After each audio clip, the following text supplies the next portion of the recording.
तुम्ही पाहताय एबीपी माझा आणि एबीपी माझावर सुरू आहे झिरोवर. मंडळी, या झिरोवर मध्ये आपण ब्रेकवर जाण्याआधी चर्चा सुरू केली होती राष्ट्रवादी काँग्रेस शरदचंद्र पवार पक्षाचे खासदार निलेश लंके आणि राष्ट्रवादी काँग्रेस पक्षाचे आमदार सुनील शेळके यांच्याशी. आणि अर्थातच चर्चेचा विषय होता तो म्हणजे राष्ट्रवादी काँग्रेसच्या दोन्ही गटांमध्ये सध्या सुरू असलेल्या घडामोडींवर.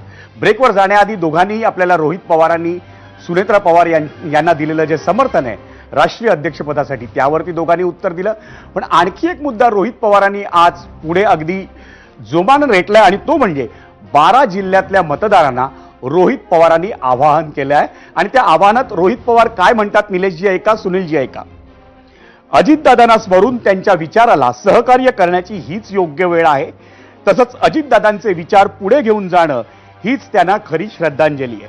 ही पोस्ट रोहित पवारांनी केली आहे एक्सवर.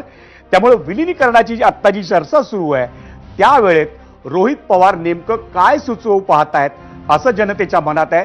निलेशजी, तुम्हाला काय वाटतं या प्रश्नावर? जे सर्वसामान्य कार्यकर्त्यांची प्रत्येकाची भूमिका आहे, पहिल्या दिवसापासून प्रत्येकाची भूमिका होती की दोन्ही राष्ट्रवादी एकत्र आली पाहिजेत. आदरणीय पवार साहेब असो किंवा आदरणीय दादांच्या नेतृत्वाखाली एक संघपणे या सगळ्या कार्यकर्त्यांनी एकत्र काम केलेलं आहे.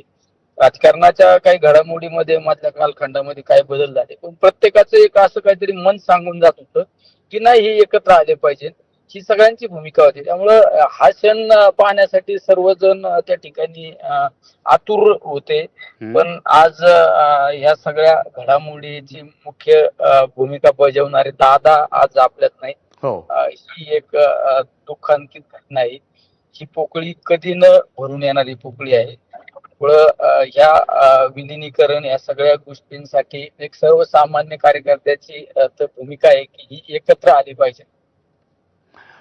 निलेशजींनी आपलं उत्तर दिलंय. सुनीलजी, रोहित पवारांनी हा मुद्दा जो पुढे रेटलाय, आवाहन केलंय की अजितदादांचीच भूमिका